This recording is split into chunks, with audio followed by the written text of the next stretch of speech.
program for you where we are going to be introducing one of our newest furry felines here at the El Paso Zoo. So with that, I do want to introduce my co-stars for this afternoon. We have Carrie, our training and enrichment coordinator. Hello. We also have Tasha back again with us, our Area 2 supervisor. And so with further ado, behind me today, we have, again, some of our newest animals here. We have mountain lion kittens, or cubs. So we're going to let you guys get a zoomed-in, close-up look of them. We're going to step to the side and tell you a little bit more about these animals. So mountain lions, they are actually an animal that's in peril at this time. They used to range all across North and South America, but they have suffered some habitat loss, which has kind of driven them to just live in the West United States and down into South America. What's really interesting is that they actually live in 21 out of the 23 different countries between North and South America. And so with that, you may hear them called some different names. They're actually known by over 40 names in English alone. But here we do have our female, and in just a couple moments we will tell you a little bit more about the two mountain lion kittens that we have here at the El Paso Zoo. But just to give you a little bit more of that information, these cats are extremely adaptable and able to live in a variety of habitats. They live in the desert, the savanna, the rainforest, scrubland, and also mountain areas. And so here we all know about the mountain lions. We do have them right here in El Paso. Now, these are strict carnivores. So here at the zoo, we do give them different types of meat. Again, we'll hear from Carrie and Tasha a little bit more specifically about these two. But out in the wild, they can hunt a variety of other animals. They'll hunt anything from as large as a deer down to small rodents, as well as sometimes they'll eat insects when necessary. Now, with mountain lions, again, I said that they are a species in peril, and so here at the El Paso Zoo, we are doing as much as we can to help protect them.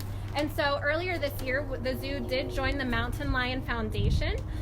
Nationwide mountain lions, they are declining in number because of that habitat loss and trophy hunting, and so they're in peril. And so conserving and enhancing mountain lion habitat and connectivity is essential.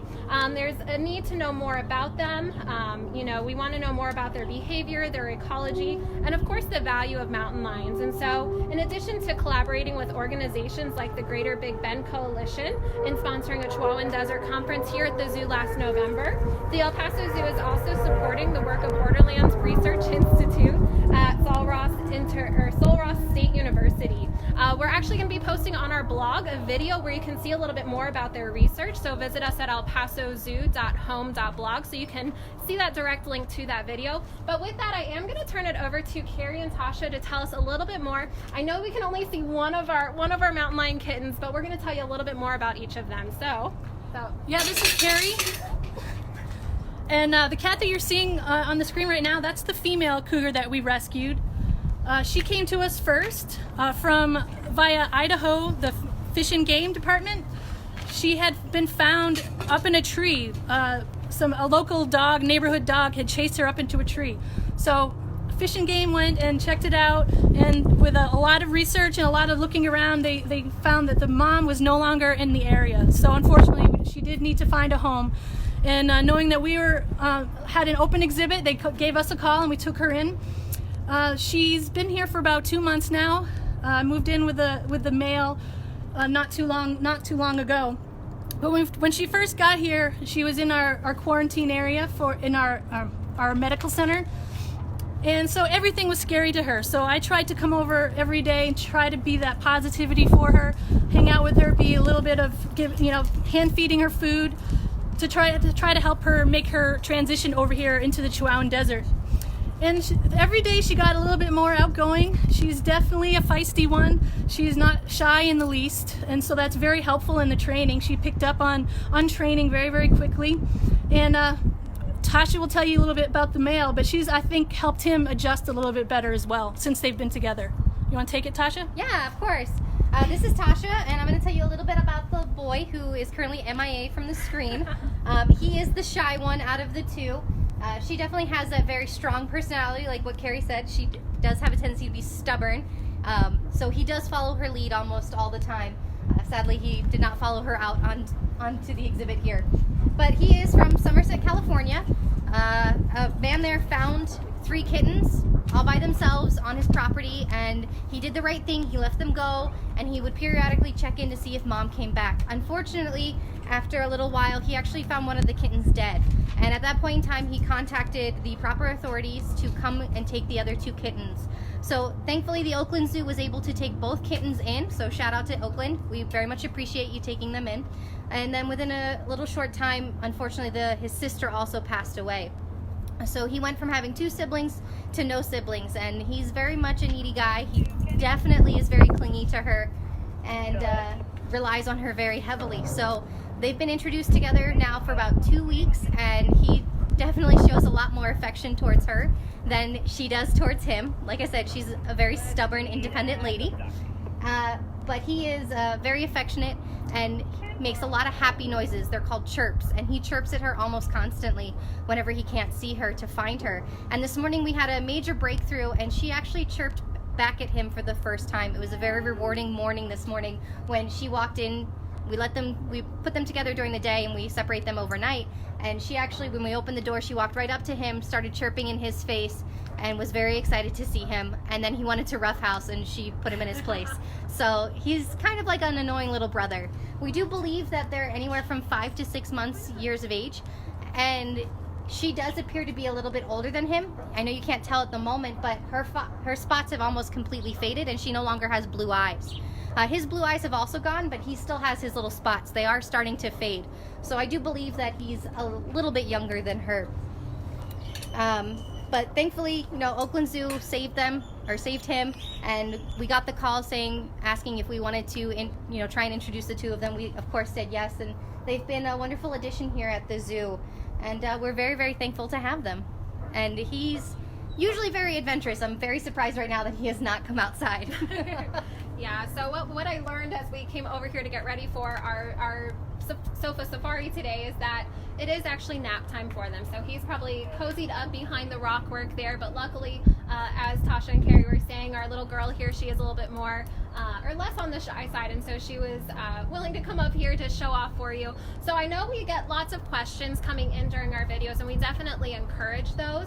And so as you are thinking of those questions, be sending them in, because right now we are going to go ahead and take a few of those questions to answer them for you. So I know one of the questions that's coming in is, how old are they? I don't know if we mentioned how old they are. We know that they've been here or together for about 2 weeks, but how old are each of them? We do believe that they are anywhere from 5 to 6 months. As they start off with blue eyes and covered in spots, and as they age through those first couple of months, they lose those spots and their eyes change over. So both of them have lost that eye color, but he still has the spots. So we do believe anywhere from 5 to 6, with her being a little bit on the older side. Awesome. So about 5 to 6 months. Great. Now another question that came in is, how fast are they? I can go ahead and answer that. So mountain lions, they are very agile animals. What's really interesting is their vertebrae are actually connected with muscle instead of ligaments, which gives them great flexibility to be able to move around, especially when they're hunting. But with these cats, they can actually run up to about 45 to 50 miles per hour. What's really cool though is how far they can jump. They can actually jump vertically about up to 16 to 20 feet, and horizontally they can jump up to about 45 feet. So they're very agile, very fast, which actually makes them excellent predators out in the wild. I know I mentioned some of that food that they could hunt out in the wild, but what they would actually do is they are more active at nighttime to hunt, and they are kind of ambush predators where they'll kind of lay in wait, they'll kind of stay hidden, waiting for that prey to come across, and then they will jump out and try to catch it. And so again, with that speed, with that agility, they are excellent predators. Let's see, another question. What is their favorite activity or their favorite games? Do we know? I know we're still getting to know them. What are some of their favorite things? I think her favorite activity is ignoring me. I'm not gonna lie, she does that very well. She doesn't listen to me when I ask for anything. She does listen to Carrie. Carrie's probably the one with the greatest relationship with her at the moment. But together, I think wrestling is by far their favorite one. She definitely puts him in his place, even though she does weigh less than him. But she definitely has the attitude to keep him in check. They have a lot of toys, actually, and out of any of the animals here at the zoo, they interact with their toys the most, probably because they're babies. But they have some balls that they love to bat around, and fire hose that they actually will bring toys to each other to try to incite play. So it is definitely a sight to see. It's adorable. Awesome. So we just got a question in about their favorite food. So I know, Carrie, we brought out some treats to try to encourage our two kittens, our cubs, to come out. So Carrie, do you want to actually, we'll step up here and we can show off some of the food that they get on a daily basis, and we can talk about some of the favorite foods that they have too. Okay, all right. Well, this is actually our training bucket. We bring the food out to them in this so that they know it's time for training. If you're squeamish, look away. Yeah, if you are squeamish, but think about it, when we are at home, we do have a lot of meat eaters out there, so just think of it that way. We do give our animals a variety of food that's, made for them. That's right. So one of their favorite treats is mice. Sorry, folks, but yes, that is one of their favorite things. We also have just general chunk meat that they eat, and then I don't know how much they're getting a day of meat. But as they get growing older, then their diet will increase, and we'll slowly start eating more and more as they get older. Awesome. Great. Now I know He was peeking. he was kind of peeking out, so we're hoping our little boy maybe will be getting up those nerves and that courage to come out and maybe say hello to us. We're going to try to zoom back in on there so you can get a better view. But one thing that's really exciting that we are going to be putting out to our guests and our viewers is we want help with naming our mountain lion cubs. We want help with that. So we actually have a few names picked out for them, which I'm going to let Tasha and Carrie announce and kind of explain where these names came from. All right, so for the little boy, we have 4 names picked out. We'd love for you guys to vote. I know which one's my favorite, and of course I'm going to be more than willing to share with you what I like. Two are inspired from where he came from, and then 2 are from us. So one of which is Oakley, since he is from the Oakland Zoo. We felt that was appropriate. Another is Brave Boy, which is actually what the Oakland Zoo referred to him as he was staying with them for the 2 months they had to hold on to him until we could take him. And then the third choice is Franklin, which is my personal favorite. It is after the Franklin Mountains here in El Paso. He does kind of feel like a Franklin to me, so that's my personal opinion. And then lastly is Nico, which is a name from a Percy Jackson novel that has been suggested, since he's kind of a sassy little individual. Oh, there he is peeking out.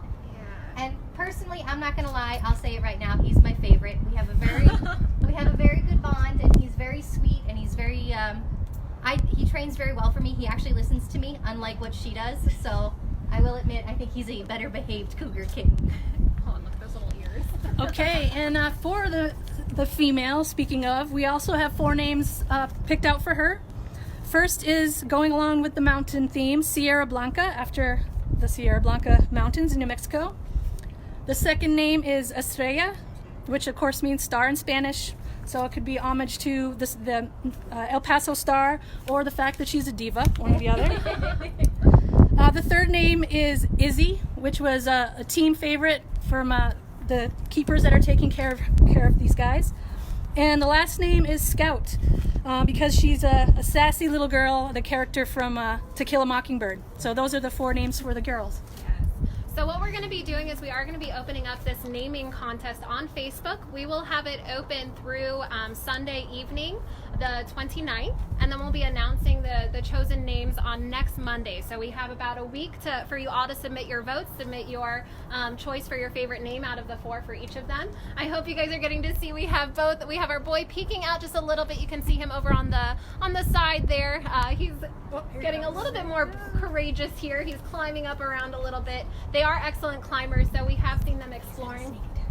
We've seen them exploring their exhibit here, and it looks like he may even be trying to sneak up on our little girl out there. He's behind the logs there, maybe sneaking up on her. We'll see.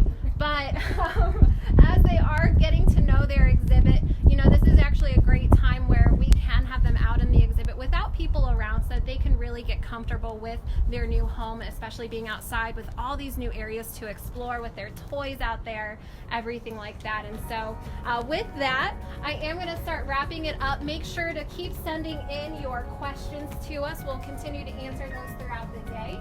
But I hope you guys all enjoyed this very special debut of our mountain lion cubs here at the El Paso Zoo, and I hope